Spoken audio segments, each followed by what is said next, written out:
अस्सलाम वालेकुम everyone, my name is Mohammad Ali Raza and welcome to my YouTube channel Aliverse. आज से जो है हम उर्दू की सीरीज़ स्टार्ट करेंगे।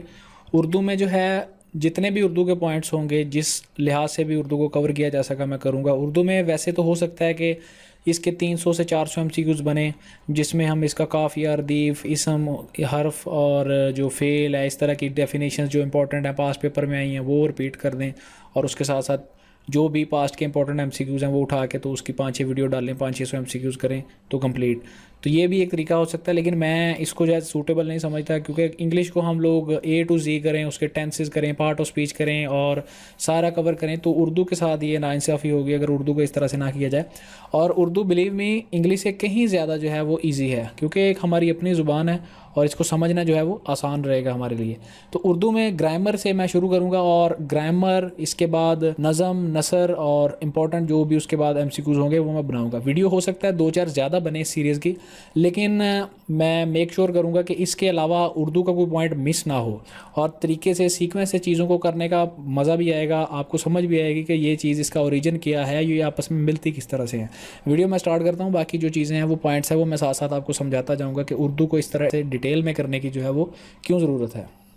उर्दू में सबसे पहले लफ्ज़ है। लफ्ज़ किसे कहते हैं कि जो भी कोई बात हम अपने मुंह से निकालते हैं, कोई भी लफ्ज़ निकालते हैं वो लफ्ज़ होता है। कोई भी बात जो कहते हैं वो लफ्ज़ है। इकसाम इसकी क्या है? कलमा और मुहमिल।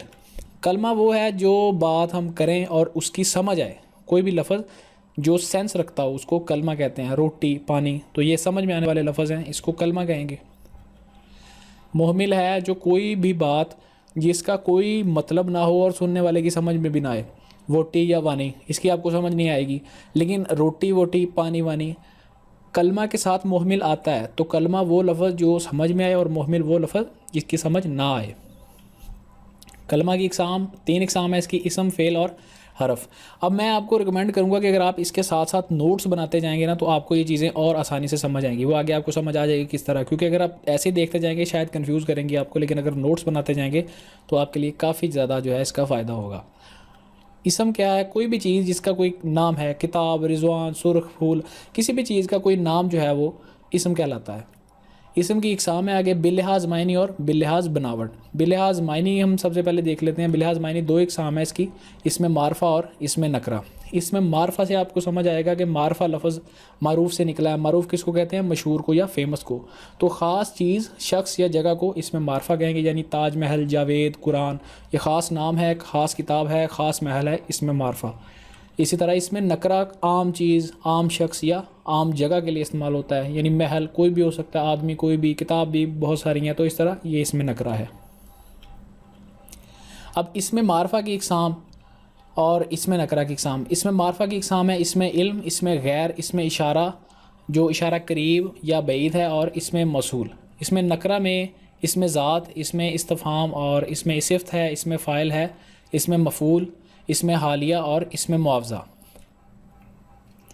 इसमें मारफा जो है वो मैं सारा रेड में कर रहा हूँ कि आपको पता चल जाएगा कोई भी टाइप है या सब टाइप है वो इसमें मारफा की होगी, और ग्रीन में जो सारा होगा वो इसमें नकरा का होगा। इसमें इल्म क्या है? वो इसम जो किसी शख्स की पहचान या अलामत के तौर पे इस्तेमाल हो, उसे इसमें इल्म कहते हैं। अब ये लफ्ज़ आपने सुने होंगे, उर्फ़, खिताब, कुन्नियत, लक़ब या तखल्लुस, तो ये इसमें इल्म की इकसाम है। इसको कहते क्या हैं या इनकी डेफिनेशन क्या है वो देख लेते हैं। उर्फ़ कहते हैं प्यार या हकारत की वजह से किसी भी शख्स का लोगों में मकबूल होने वाला नाम, यानी जमील नाम होता है उसको जीला कहते हैं, ताहा से फाहा, तो इस तरह ये उर्फ़ होंगे उसका।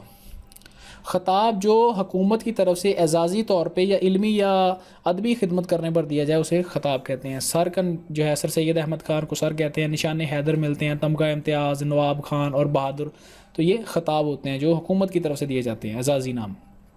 कुनियत कहते हैं माँ बाप का औलाद की या बेटे बेटी का माँ बाप के ताल्लुक़ की बुनियाद पर जाने जाना, यानी अबू अल कासिम, कासिम के वालिद, और उम्मे ज़ुबैर, ज़ुबैर की माँ, तो इस तरह से कुनियत होगा।